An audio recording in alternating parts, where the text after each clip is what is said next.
Beautiful Roblox games suck. The Roblox studio has gone through massive changes throughout its history, and more features are added every single year. So because of that, every now and then there will be a Roblox game that's insane graphics, that breaks through everyone's expectations and goes insane. But nobody hears about them after like a month or two. They disappear off the charts and are never seen ever again. Why? Well, in this video I'll explain to you why. They lack substance. A lot of these Roblox games that focus on graphics are basically just all style, no substance. If you remove all the glamour of the pretty lighting, they are bad games. Graphics are able to attract players, but gameplay is what causes the player to stick and become loyal to the game. The problem that I see with many of these high graphic Roblox games is that they put in all their effort into the graphics of the game, polishing it and fine-tuning it to be as good as possible, but the gameplay itself is bad. This is why they get a blow up and immediately go down afterwards. Good graphics is not a good selling point. To create a successful Roblox game, you need something that's different from everything else. If we look at shooters, you have Arsenal for arcade shooters, Counterblocks which is slower and more tactical,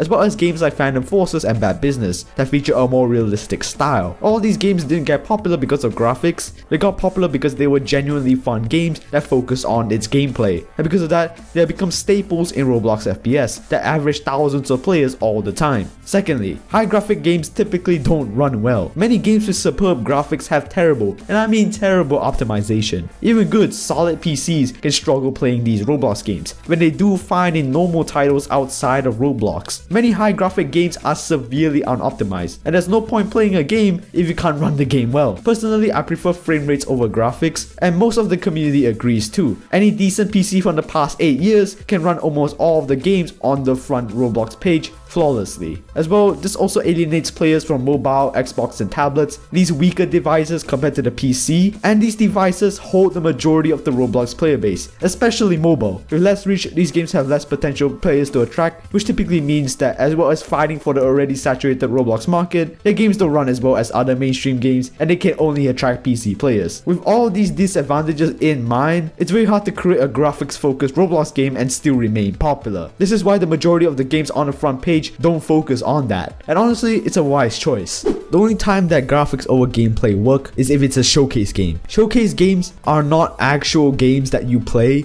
but they're more like a museum of sorts rather than an arcade. In this instance, it's completely fine if frame rates are low because there's less action and need for higher frame rates in these games. The Mystery of Duval Drive is one of my favorite showcase games. Graphics are the main priority, but they're woven in a cool side story that allows you to really appreciate the art that the developers have created. And I frankly think that majority of showcases are underrated, and they should have more support from the Roblox community. So where does Frontlines place in all of this? Frankly, I think Frontlines is one of the few Roblox games that has done this approach right. When it first came onto the scene, I was very skeptical of it. FPS is a very competitive genre in Roblox, in-game and outside of it. It's a competitive genre that has many established games already, and it's a genre that requires a lot of concentration and practice for the players to succeed in it. And also, yeah, high frame rates. Good graphics typically don't work in FPS because they hamper the competitive element of FPS games. And considering many mobile players can't play the game at all, they would rather go to a less demanding FPS like Arsenal. But Frontlines is able to run itself relatively well at high graphics and still remain a competitive game.